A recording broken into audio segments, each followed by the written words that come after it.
Pizza তো আমরা সবাই খেতে খুব পছন্দ করি। আমি আপনাদেরকে আজকে তৈরি করে দেখাবো মিনি পিৎজা রেসিপি। কিভাবে এই ছোট্ট ছোট্ট পিৎজাগুলো আপনারা ঘরে তৈরি করে বাচ্চাদেরকে সারপ্রাইজ করতে পারেন।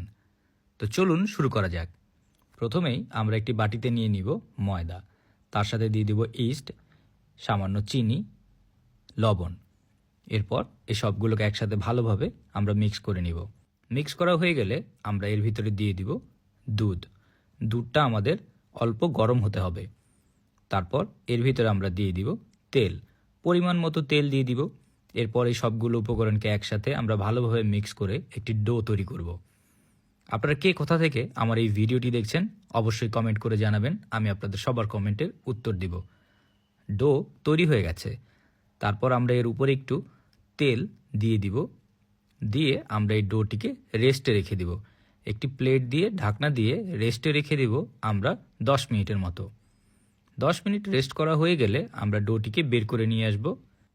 এরপর এই ডোটিকে আমরা হাত দিয়ে ভালোভাবে মাখিয়ে নিব, যাতে এর গায়ে যে তেল আমরা দিয়েছিলাম তা যাতে ভালোভাবে ডোয়ের চারিপাশে লেগে যায়। হয়ে গেলে আমরা এই ডোটিকে একটি বেলুনের সাহায্যে রুটির মতো করে বেলে নিব। খুব সাবধানে আস্তে আস্তে করে আমরা এটিকে রুটির মতো করে বড় করে বেলে নিব।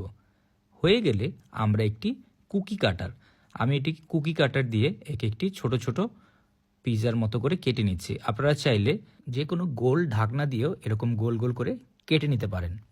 কাটা হয়ে গেলে আমরা এই রুটিগুলোকে নিয়ে আলাদা করে একটি প্যানে রেখে দিব। ফ্রাই প্যানে সবগুলোকে রেখে দিব। আমি ফ্রাই প্যানের গায়ে আগে একটু তেল লাগিয়ে নিয়েছিলাম। তারপরে সবগুলোকে রেখে একটি কাঁটা চামচের সাহায্যে আমরা এইভাবে ফুটো করে নিব। মিনি পিৎজা দেখতে ছোট হলেও খেতে ভারী মজা।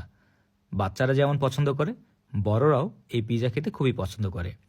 এখন আমি এর গায়ে দিয়ে দিব টমেটো সস। টমেটো সস সবগুলো গায়ে অল্প অল্প করে টমেটো সস লাগিয়ে দিব। টমেটো সস ছাড়া আসলে পিৎজা তৈরি করা অসম্ভব। এরপর দিয়ে দিব আমি ক্যাপসিকাম।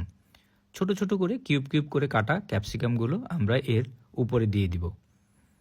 সবগুলোকে আপনারা সামান্য সামান্য পরিমাণে ক্যাপসিকাম দিয়ে দিবেন। এরপর আমি কুচি করে কাটা টমেটো দিয়ে দিচ্ছি। আপনারা সবগুলোতেই সামান্য সামান্য করে দিয়ে দিবেন। এরপর আমি এর উপরে দিয়ে দিলাম মোজারেলা চিজ। আমি এখানে মোজারেলা চিজ ব্যবহার করেছি, আপনারা চাইলে আপনাদের ঘরে থাকা যে কোনো চিজ ব্যবহার করতে পারেন। এরপর ব্ল্যাক অলিভ গোল গোল করে কেটে আমি উপরে দিয়ে দিয়েছি। এরপরে দিচ্ছি অরেগানো, সামান্য পরিমাণ অরেগানো। সবগুলোকে দেওয়া হয়ে গেলে এরপর আমরা দিয়ে দিব গোলমরিচের গুঁড়ো। আমরা সবগুলোতে অল্প অল্প করে গোলমরিচের গুঁড়ো ছিটিয়ে নিব। দেখবেন যাতে কোনো পিৎজা বাদ পড়ে না যায়। হয়ে গেলে আমরা এই ফ্রাই প্যানটিকে চুলায় দিয়ে দিব। দিয়ে আমরা একটি ঢাকনা দিয়ে ঢেকে দিব। দিয়ে আপনারা স্ক্রিনে দেখতে পাচ্ছেন ঠিক এইরকম টেম্পারেচারে 5 থেকে 7 মিনিট কুক করলে আমাদের পিৎজা তৈরি হয়ে যাবে। তো দেখতেই পাচ্ছেন খুব সহজে আপনারা ঘরে এরকম মিনি পিৎজা তৈরি করতে পারেন। এরকম মজার মজার রেসিপি পেতে টোস্টেড বাংলা পেজকে ফলো করবেন। ভিডিওটি ভালো লাগলে একটি লাইক অ্যান্ড শেয়ার করতে ভুলবেন না। সবাই ভালো থাকবেন, সুস্থ থাকবেন আর এরকম মজার খাবার ঘরে তৈরি করে খাবেন।